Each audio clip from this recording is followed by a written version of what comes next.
Hello and welcome to today's webinar. My name is Lisa Shaw and I'm the Digital Specialist at SICK. SICK is one of the world's leading manufacturers of sensors and sensor solutions for industrial applications. Today, we are performing a live training about bin picking with robotics. You will learn how robotics automation can help you achieve better efficiency in bin picking applications. Just a little housekeeping before we get started. A recording of this webinar will be emailed to you after today's presentation. Also, feel free to ask questions at any time during the training by typing your questions into the Q&A section in your control panel. We'll take some time at the end of today's presentation to go through as many questions as time allows. Lastly, please place your webinar display in the side-by-side view as shown on the current PowerPoint slide.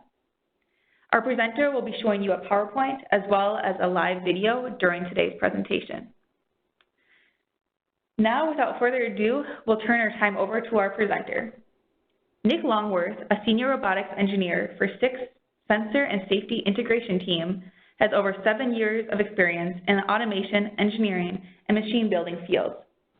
He has his bachelor's degree in physics and business administration from Washington College, and is currently pursuing his master's in robotics engineering from Worcester Polytechnic Institute.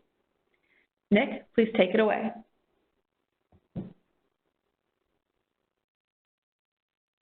Good morning. All right, so let's get started here. So this is all going to be about PLB. So what is PLB? The acronym stands for Part Localization Bins. It's something that, it's proprietary to SICK. Don't necessarily need bins, but it's generally used with bins. You can do it with foundries, though, and trays. You could just have a flat surface. At the end of the day, it's 3D vision. So what PLB entails, though, is a combination of hardware and software, and it's tailored to 3D vision and bin picking. So it's, when you buy a PLB system, you'll be getting a complete software package for part localization, and it's going to have some ease of use and algorithms built in so you don't have to do all the work. You're basically just doing the integration and using our software. So for a quick overview of the architecture of the cell, this is generally what you will see. You will see a camera, one of our 3 different vision sensors. That is going to be wired back to some sort of PC. It can be an industrial PC, it can just be a tower PC. It's entirely up to the user in terms of what they're going to do. But generally, we will wire that straight back to the PC on a hard line. Putting it through a managed switch can be a little bit difficult due to the need for jumbo frames and high receive buffers. That PC will also have a second network card that will go to the robot controller. That communication is TCP/IP socket messaging. From there, the PLB system will provide, it will act as the server while the robot is acting as the client. So the robot will initiate messages. It'll send a message to the PLB system. PLB will respond. A little bit later, you'll see more about exactly what it responds with. So looking more just into PLB right now, and then we'll kind of work our way out to the robot. What are the components of PLB, the PLB engine? So your first thing you're going to do is you're going to need to acquire an image. So you see we have these 3 cameras here. Those are our offerings. There'll be more detail in a minute. You'll have some sort of object detection and localization algorithm. We have several of those as well. You'll do hand-eye alignment with the robot. So the robot and the camera will have a unified coordinate system so that when the camera gives you a result, the robot can just go straight to it. There is no offset games or anything like that. It will go exactly to the point that the PLB system is sending you. And then you have your template for the robot communication.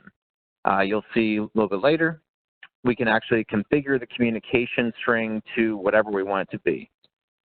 It's not some hard-coded item that you cannot change to your needs.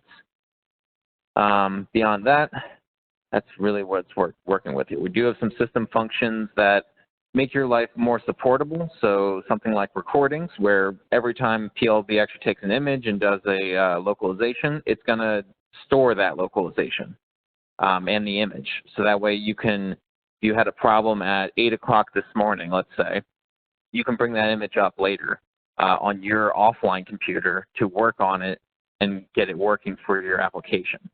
Just a lot of stuff for it being recordable. So this software is not new to SICK. It's something we've been working with for about 10 years. So there's a lot of user input. We're not new to the field. We're newer to the United States.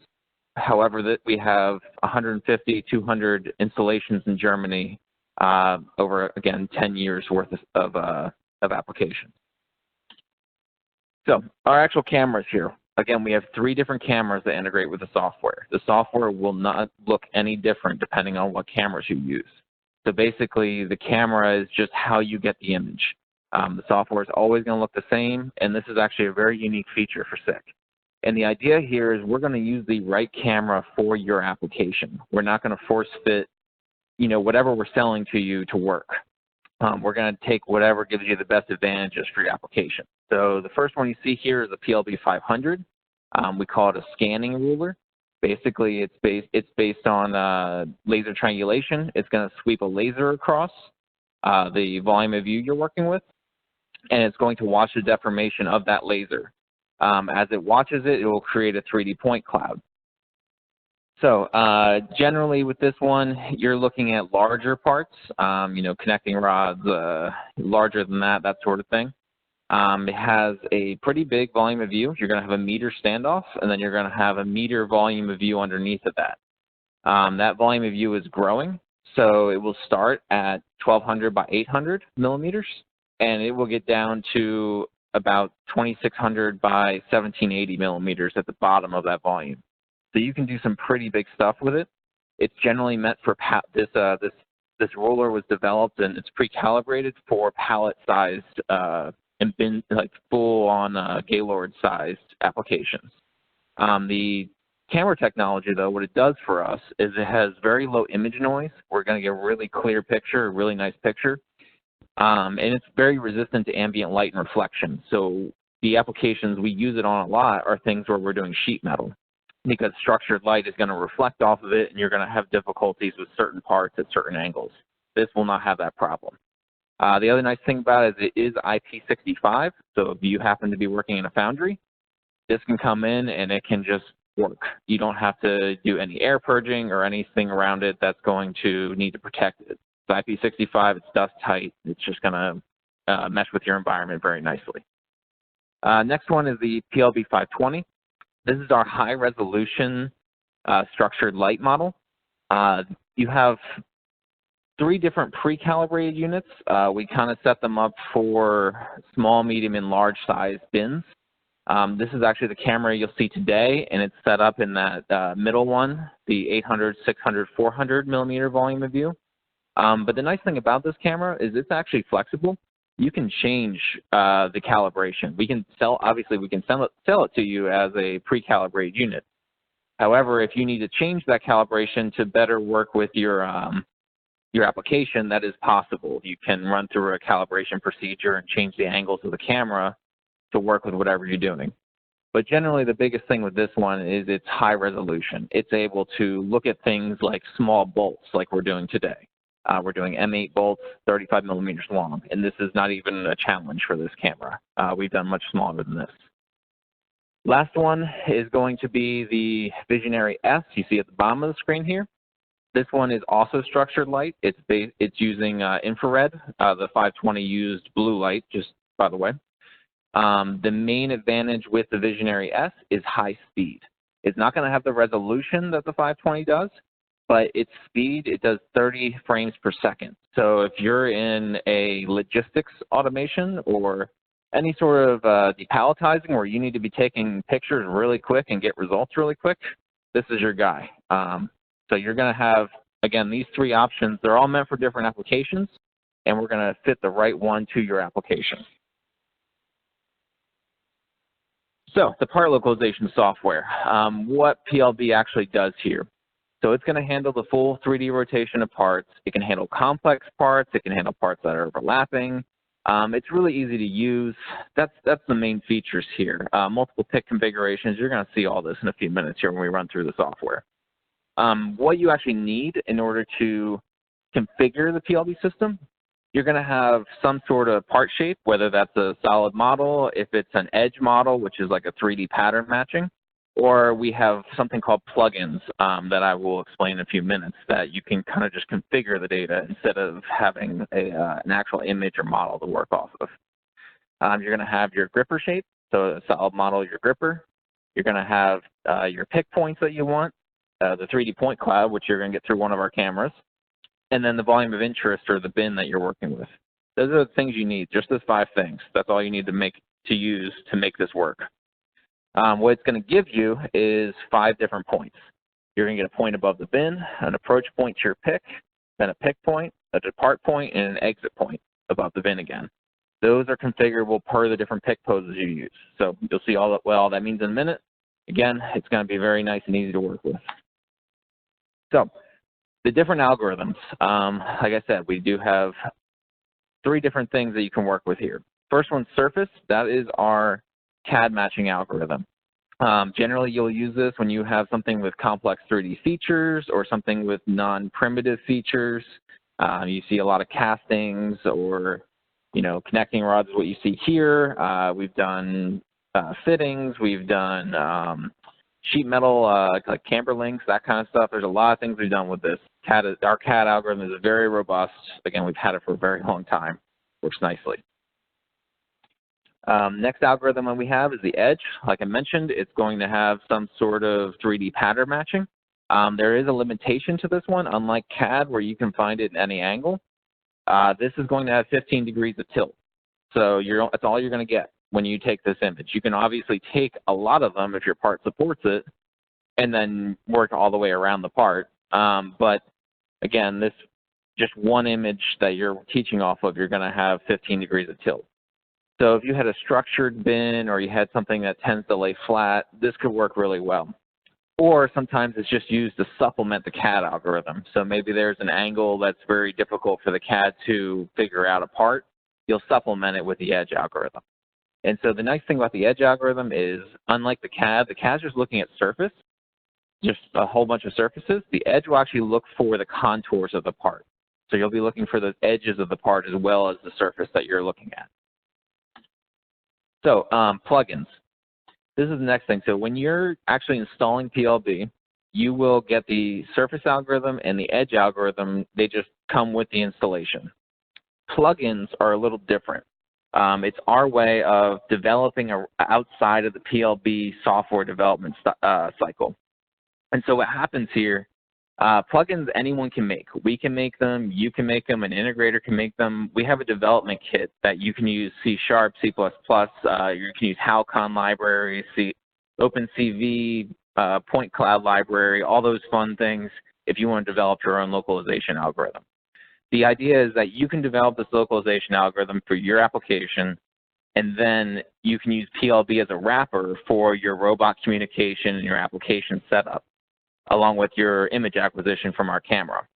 Basically, it's so people can do what they do best, which is the localization algorithm, and not have to worry about the user interface and all the other fun stuff that we get to deal with. So we have 4 plugins that we have developed and we maintain. Again, you can develop your own.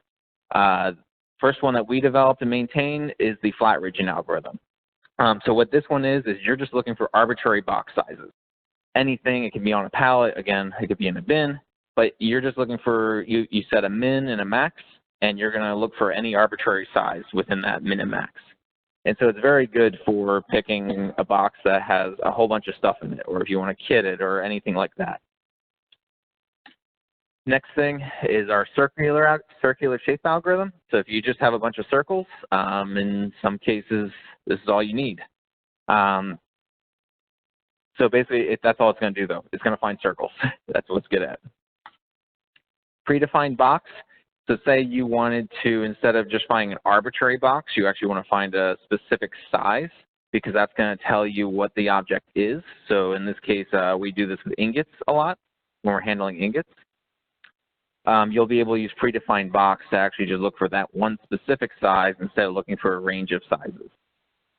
And again, this is just looking for a logical cluster of 3D data points that match these parameters. That's all it's really doing. It's pretty simple. Last is brake disc. Not sure how many out there are actually going to have a brake disc application, but it's specifically developed for brake discs, nothing else. That's what it's going to work with. So those are the algorithms that we have and we maintain. Again, you can develop your own. Last thing before we, well, second to last thing before we jump into the actual software is the integration with the robot. So when you integrate with the robot, the first thing is it's going to be over TCP/IP. And it's going to be socket messaging protocols. And so it's what we send you is configurable, but it's always going to be a string, and it's either going to be XML or CSV. And what's going to happen is your robot is going to accept that string, and it's going to have to parse it and then map the data.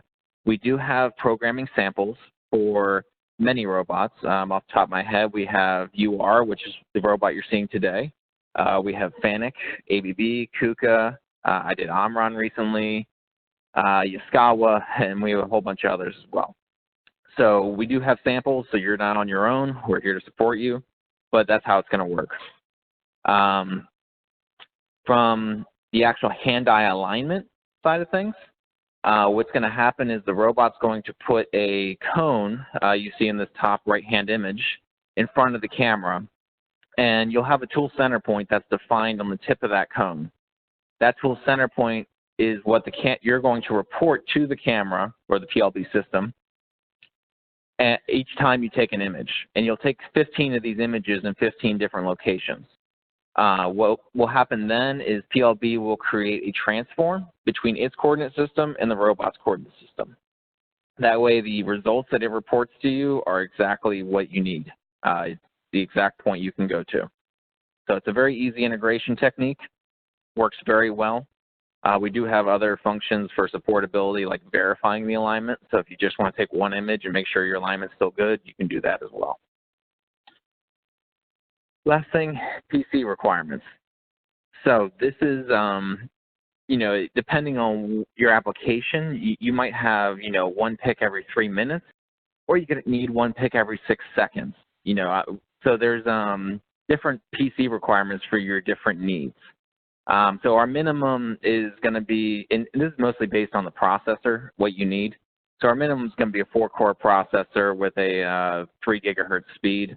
You're going to want 16 gigs of RAM, and generally you want a solid state for the operating system and a hard drive for the image recordings. The image recordings can start to build up and take some data. They do start to delete themselves after a while, but it is quite a bit of data, so having that old-fashioned hard drive in there generally works pretty well. For the camera itself, you will need a gigabit connection. It's going to need to handle jumbo frames and high receive buffers. So that's something we can help with on our side if you need help with it. However, it's an easy fix normally if you don't have it. If you need a high-speed computer, you're going to want to get at least a 6-core Xeon, server-grade processors. And you can go even higher. You could go to an 8-core, anything like that. But again, that CPU is going to be the main differentiator between your high speed and your minimum spec. So I'm going to go ahead and jump right in here. One moment. So this is what PLB looks like. This is the software you will configure your application with. So give me one moment here. Getting switched over. All right, so again, we're going to be dealing with this little bolt today. This is where we're going to be seeing. So when I first get in here, we're going to go left to right in our setups. You see I'm already in configure mode up here. Left to right, we have our localization settings. This is all we need to actually localize the part. Then we start getting into our gripper settings, so PLB understands what the gripper is that we're using. We'll get into our pick poses, our bin definition, our volume of interest, and then how we actually communicate with the robot. So left to right is definitely a very good way to just work with your setup. because it's going to take you from the minimum all the way through to the end of the application. So that's how we're going to go today. All right, so first things here, you got to decide which algorithm you want. I explained to you guys those algorithms. Right now we're using Surface. We're going to be doing CAD matching. We will do future webinars on some of these other ones. So first thing you're going to do, you're going to bring in your model. In the case of my model here, it's a step file. It can be an IGES file as well. So either step or IGES will work. We do have ways of telling PLB a little bit more about what you're giving it in terms of the model. So it can be a full assembly, it can be a solid model, it can be a free form. Depending on what it is, PLB will assume different properties of it. In this case, I'm using a solid model, so my model is going to be pretty exact to what I'm working with here. My class is the other thing that you're going to tell it a little bit about. And this is going to be a little bit more about my actual application. So in this case, I'm using the revolving class. And what that means is essentially this part is something that no matter which orientation I have it with on this x-axis, if I roll it around this x-axis, it's going to look the same. The hex obviously will be in a different spot, but I don't really care about that and what I'm doing here right now. And so when I specify revolving, what that means is it's telling PLB that there is really no up and down to this. You can revolve this around my x-axis as much as you want. I want you to always assume it's up. And what that does is you don't end up with any pick points or something like that below your bin. It's always going to associate them up. And you'll actually define the revolution axis down here, which is X in this case. You do have others here involving pick pose, for instance. It's actually a pretty cool thing. So let's say that I didn't want to hold the part on the hex here at all, but I still want to clock the hex for wherever I'm putting it down. What revolving pick pose will do is it'll still assume that this thing can revolve anywhere it wants. But when I pick it up here on the threads that would normally be here, what's going to happen is PLB is actually going to give me a slight offset to clock the hex at the top of the bolt. That clocking will then allow me to always have that top of the bolt in the same orientation. So revolving pick pose is a really cool thing where you're actually combining the part orientation with the orientation of the gripper to be able to give you a correct pick point for orientation. Limited tilt, no constraints. Both are pretty similar. What limited tilt does is it's just going to look from the top and the bottom and give you a 30-degree plane of movement. So depending on your part, how gravity normally pulls them down, that might be what you need. No constraints is where you would actually create your own constraints down here in your part orientation and bin. Generally, I wouldn't recommend just clicking no constraints and going to town, because the one drawback of CAD-based algorithms is if there is a flat surface, it's going to have problems with that because it's going to match a flat surface to the bottom of your bin because the bottom of your bin is flat. So there are some things sometimes you want to avoid. Again, something that we can help you with along your journey in bin picking here. So last one is beam, and beam really just means that we're working with something that's 5 times longer than it is wide. Again, you're just giving PLB a little bit more information so it can understand better what to look for here. All right. So again, geometries, you'll give some more information if your part's really thin.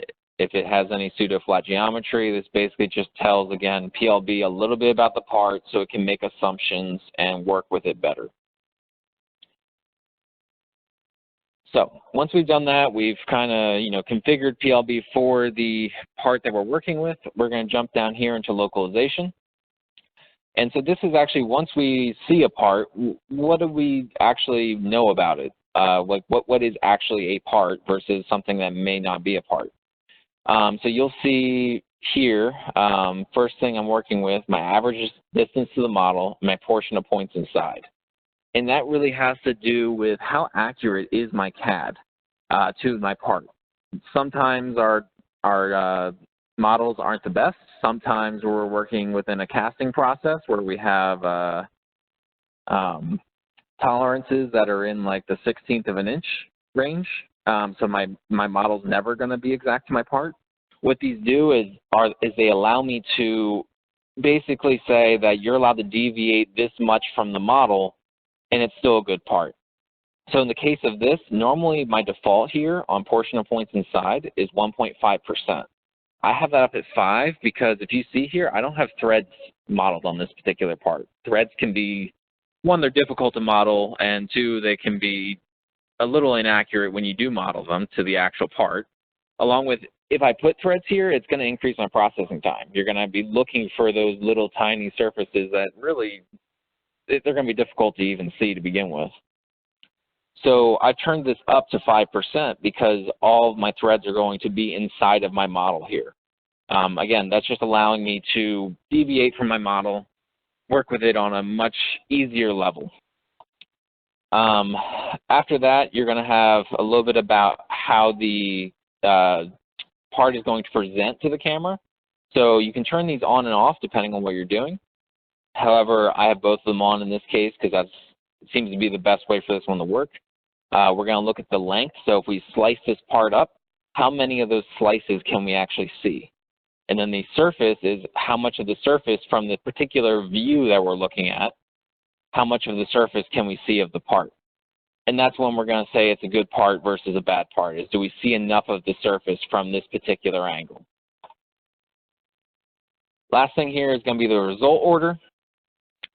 So we have, when you're doing this, obviously it's going to see, you know, if I have 100 parts in the bin, it's probably going to see 20 of them or 30 of them or more.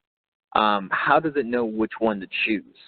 It's not just going to jump to the highest Z or anything like that. You actually get to tell it what to do here. So of all the ones that it sees, which one are we going to use? Which one are we going to pass to the next step? In this case, I'm preferring scanned surface. So the one that has the most surface that I can see is the one I'm going to use. It may not be the right thing for yours. You could use highest Z, you could use highest X, highest Y, the most horizontal part, all depends on the application. But that drop down is there for you for your particular application. Again, this is software we've been doing for a long time, so there's a lot of user input that you're going to see with little features like this that allow you to do different things that you may not be able to in other softwares. Next thing it goes to here, once we've localized, is we go into our overlap detection. So when I say overlap, it means if there's one part on top of another, I've localized the part underneath of the part that's on top. How much overlap do I want to allow and still allow it to pass? In this particular part, it's not such a big deal. Some other parts, it may be a big deal because if you were to try to drag it out, your gripper might not have the strength to drag it out or anything like that. So you'll see these parameters here. These will become a theme. You'll see these in our collision detection as well. So we have our area around the part, along with our length and width around the part as well that it's going to be working with. You do see there's an exclusion box here. I'm excluding this area here from my overlap detection. So I'm really only looking at this when I look at overlap. We do have a similar feature that I did not mention up here called partial model. We can do the same thing where we can put a box around a piece of your model and just exclude it entirely from our localization. So it's just a nice little feature that allows you to do different things with your model that you might not be able to do otherwise, or you'd have to go back into your CAD and change something or remove something. You can do it right here instead. So next thing we're going to do, we're going to jump into our gripper. So this basically here doesn't have to be perfect. You see I have a really nice model in here of my gripper. You don't have to have that. I happen to develop this gripper, so I had the model.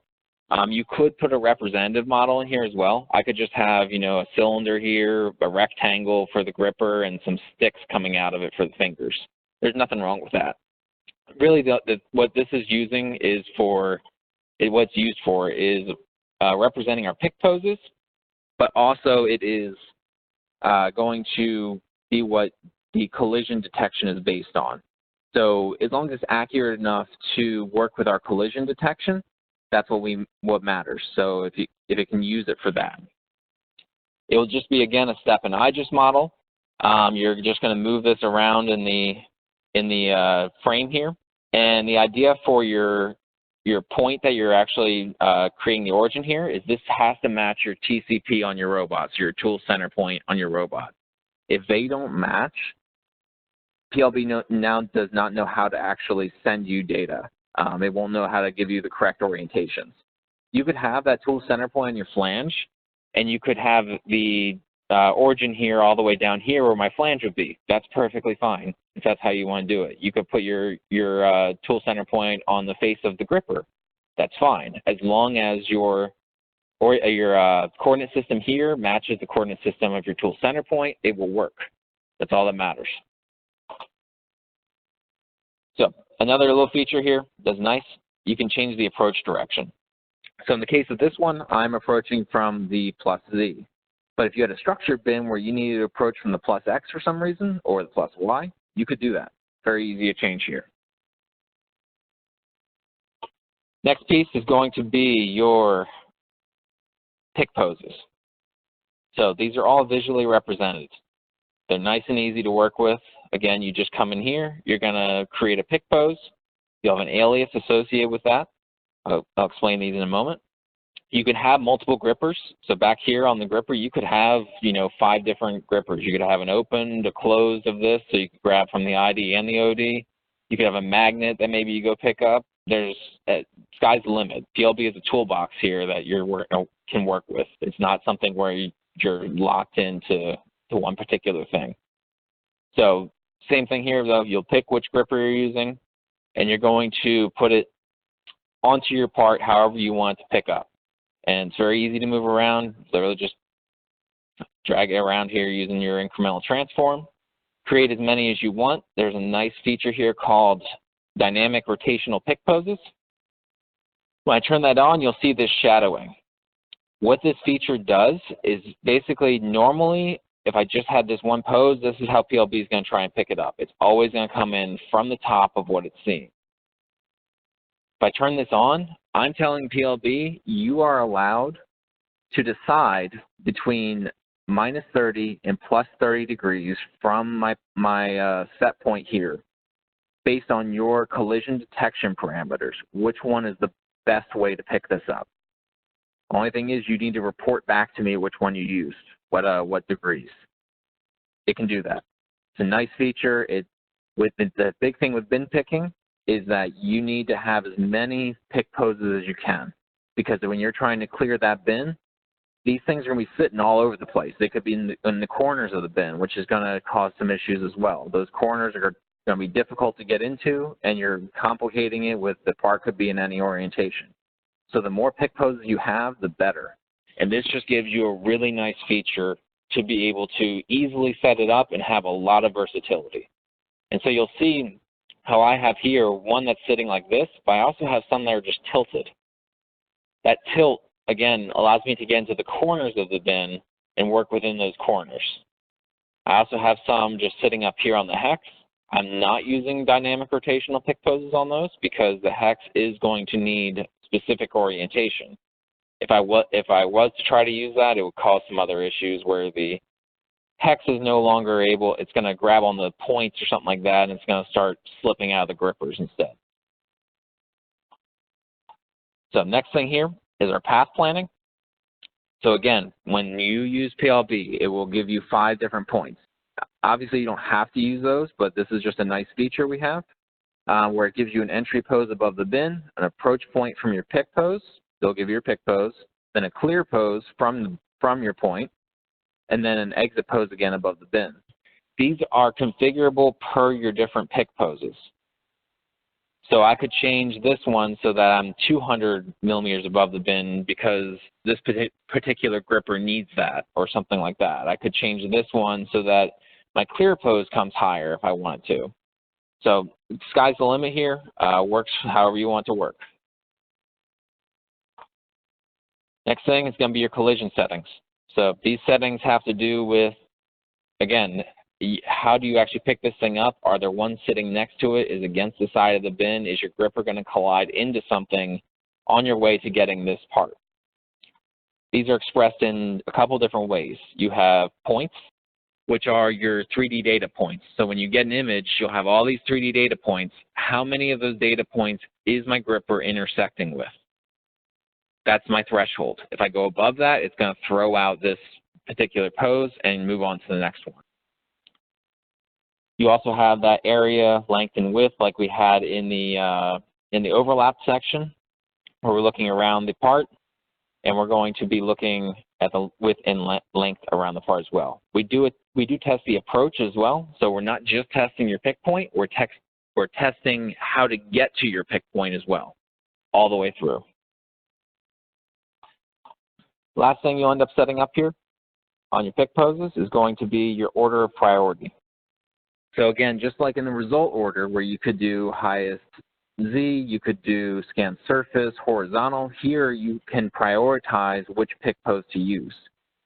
So the specific pick pose, you could end up with 3 or 4 that work. Well, how does it determine which one to go with? You could just do simple list order where it goes top to bottom, or you can get a little bit more advanced. So in this case, I'm doing part center of gravity. That's just because these are kind of light parts. I have a collaborative gripper, which doesn't have the most force. So I want to make sure that I'm at the closest to the center of gravity I can get. That's going to be based on your model. But you can also do high Z again as your topmost pick pose. You can do left to right, front to back. There's options. The other thing I checked off here is inclination angle. If anybody's worked with a UR robot, the wrist can tend to hit itself sometimes. It can hit the robot. So inclination angle is a nice feature where it will only allow it to go to a 45-degree angle. You could set that in the robot as well, but it's just as easy to set here where it'll never report anything at a 45-degree from the vertical. Last thing to set up before we actually start taking images is going to be our volume of interest. This volume of interest can be 2 different things. It can be a bin, which we can actually localize. We can find the bin and use that, or it can just be a static volume of interest. You could just make this box on your palette, and that palette, it has rough location, and it'll just use it as your static volume of interest. When you're using a bin, though, you generally do want to localize it, because what happens with the volume of interest is it's going to build your walls. If you see in this image that we're working with here, you can only see this back wall, and the only reason you can see that is my camera's mounted at a 10-degree angle from the horizontal. If it wasn't mounted at that 10-degree angle, you wouldn't see any of the walls. It would be more like this here, where it's all kind of occluded from the camera. So what PLB does is it actually builds the walls for you. So you'll see virtual bin walls in bottom here. I have this checked off where it's going to build that inside wall, and it's going to use a grid resolution of 10 millimeters. So it will make a point mesh within your wall, and it'll use that for collision detection. Say if I needed that point mesh to be smaller, I could turn that down. If I need it to be bigger, I can turn it up. It is a configurable parameter. You do have other things like creating a virtual bottom. So if you're using a palette, you can do that as well. If your bottom doesn't actually exist on a bin, it does, and you can actually see the bottom, so I don't have to do that. Other features, so when you actually create this bin, you're just putting in your X, Y, and Z size, nothing special there. Very easy to work with. Again, you have an incremental transform. You're just going to move this guy around. Next thing here is your volume of interest margin. So you're able to create some offsets from the side and the bottom of the bin, basically just so that the robot doesn't work within that area, because maybe your CAD model of your gripper doesn't exactly match your gripper. If you saw on mine, I didn't have the wires in there or anything like that. So I have some offsets from the side of the wall just to accommodate those wires that may be there, or maybe your pneumatic fittings or anything like that. So when we actually localize the bin, what we're looking for is the top wall. So this top wall right here that you see in yellow, that's what we're looking for. So you're going to create a top wall thickness parameter here, and you're going to have a score threshold based on that. Now, if you come to bins that, you're in a manufacturing process and they're warped, they're beat up, they're not always going to look perfect like this brand new bin I have sitting here. That's okay. We have a parameter down here called max length width ratio deviation, and it's in a percentage. Default is 2%, but say you need to go higher, you can. And what that does is PLB will actually shrink or expand your bin dimensions based on what it's seeing. So it will always see these top walls, and it will shrink and expand your bin to accommodate that. Obviously, if you go super high, it's going to start finding, other things. But it works pretty well, where it's just going to work with whatever it's seeing. It's going to expand and shrink to your bin. couple other things here. Empty bin, we're actually able to set a threshold of saying what is empty and what's not. So it's just the number of 3D data points that we're seeing. The bin is going to be associated with a certain amount, and then you're going to have that threshold above that that is correlating to not having any parts left in there. So that way you get a different code when the bin's actually empty than it not finding something. Last feature that's really nice here, zones. What happens with zones is, say we want to take an image and we're going to have multiple localizations from that image. So depending on your camera, you're taking an image could take 1 second, it could take 2. If you're using a high-speed camera, it could, well, it's really fast with a high-speed camera, you're in fractions of a second. But general idea here, though, is we're able to use one image and get multiple localizations from that image. And so you can slice your bin up in up to 16 different little sections here. You see all these little sections? And what that'll do is basically say, okay, I'm going to pick one from each of these sections, and I'm going to not pick any more from that section until I get a new image. What that does for you is basically we can assume, and if I go back to what I had it set to here, we can assume that if I pick one from this left side, I'm not going to disturb the ones on the right side. Because as soon as you disturb them, then your current image isn't any good anymore. So that's what that's working with here, is you're able to use one image and successfully continue to pick. So last thing is going to be doing your hand-eye alignment. Again, that's going to be a cone. You're going to just run through 15 different points and take images, and it will give you a result that's going to create a translation between the robot's coordinate system and your coordinate system. You can create that cone diameter. It doesn't have to be the one we sell you. You could make your own. You could 3D print it. You can tell it what the diameter is, the top angle. It's very configurable. Then you'll use your particular robot's interface. In this case, over here, this is what my interface looks like for a UR robot. Again, these are sample codes that are available. We can give them to you guys. There's nothing stopping us from that. This is what PLB expects up here to see from the robot. So if we use set state, this command as our example here, when I send a set state command, which is this is what's going to come from the robot, I'm expecting the parameter for what state to go to, which in the case of run mode, that's going to be a 1. I'm expecting the job alias that I'm going to use. My job alias is set over here. So my current job alias is 20. Let's say I wanted to have another job that I'm running because I'm doing sorting, because I'm sorting an 8mm bolt and a 10mm bolt. I create a job alias 21. And so you could move from one job to another that way. And then it's also looking for the camera alignment alias. Same idea, just over here on my cameras, whatever camera I have set up, I'm going to have my camera alignment alias. In this case, the 10. That doesn't have to be an integer. It can just be a string. I just tend to use integers because it's easier to index in my programming. But that's what it's expecting. And then it's going to send you back a state message. So it will send back state result, comma, the actual result number. And the result is basically my error code. If I get a 0, it means that I'm good to go. Otherwise, if you get a number, it's going to be associated with some particular need. That could be, you know, I just didn't find anything, you should move to the next job. Or it could be an actual error that you need to have some support for. But these are all in the manual, very easy to find, very easy to work with. You'll also have the state that it's set to. Now these, again, this is configurable. I could remove this from this state, this $ state. I could remove this.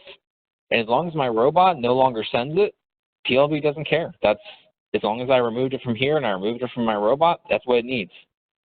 So there's different things that can happen here based on when you remove these things. So each of these I have in here for a reason right now for this particular application, but I don't have to have them if I don't need them in another application.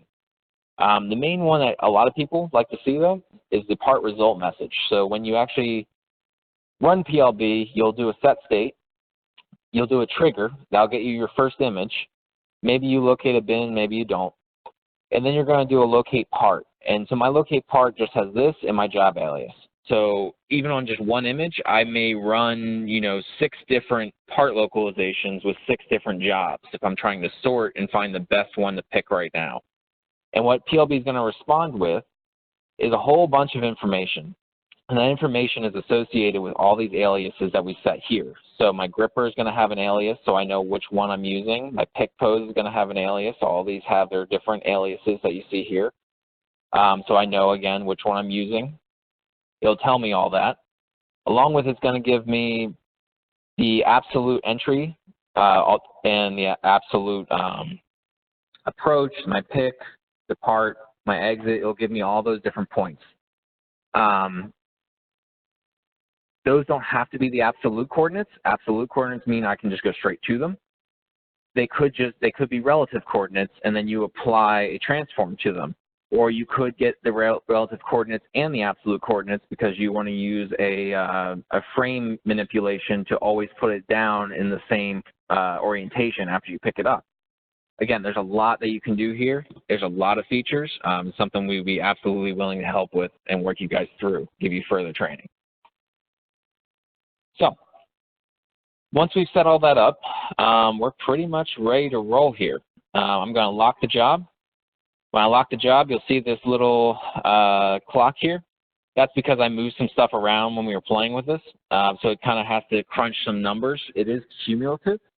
So once I lock the job one time, that first time when I first set up my job, it might take a couple minutes to lock because it's crunching through all the numbers.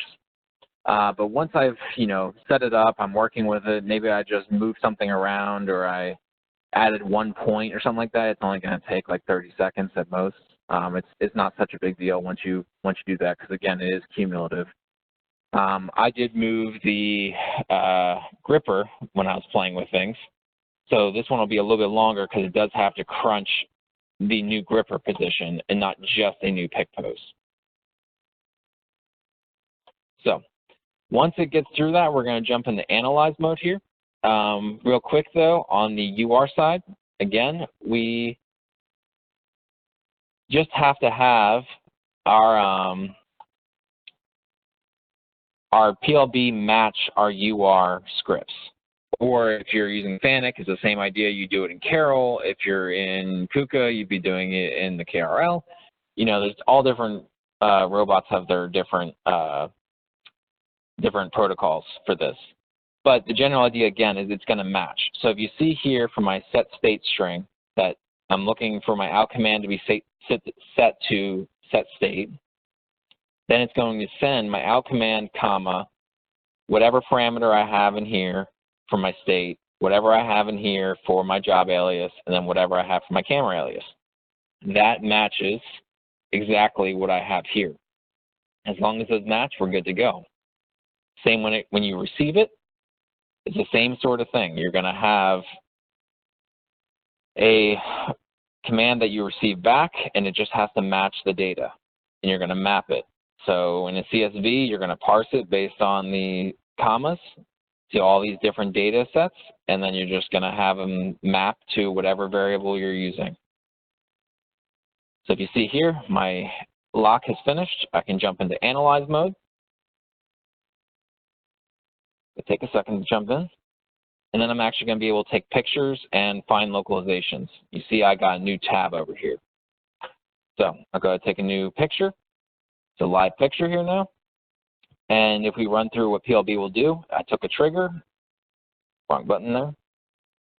I'm going to locate the bin. So you see my bin localization is good. You see this orange popped up around here. That means I actually found the bin where it's sitting. And then PLB is going to run through these different features here. So I'm going to look for a localization. So here I found one here, and I can start cycling through and see more of these localizations. This is just looking for a part. It's not doing overlap. It's not doing collision yet.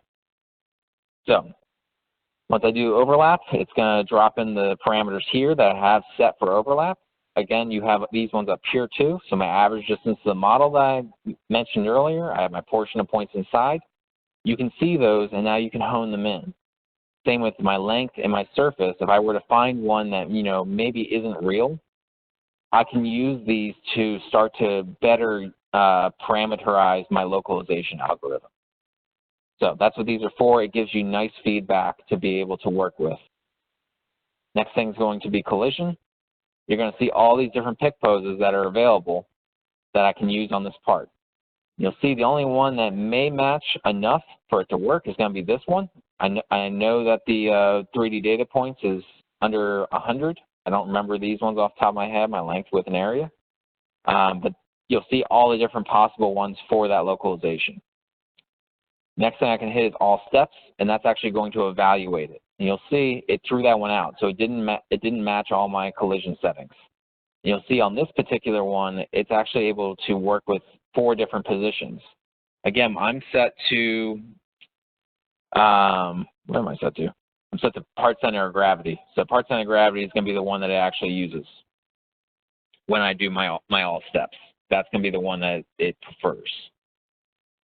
So nice features to be able to work with and see what's going on with your algorithm, get a little bit of a feedback loop here.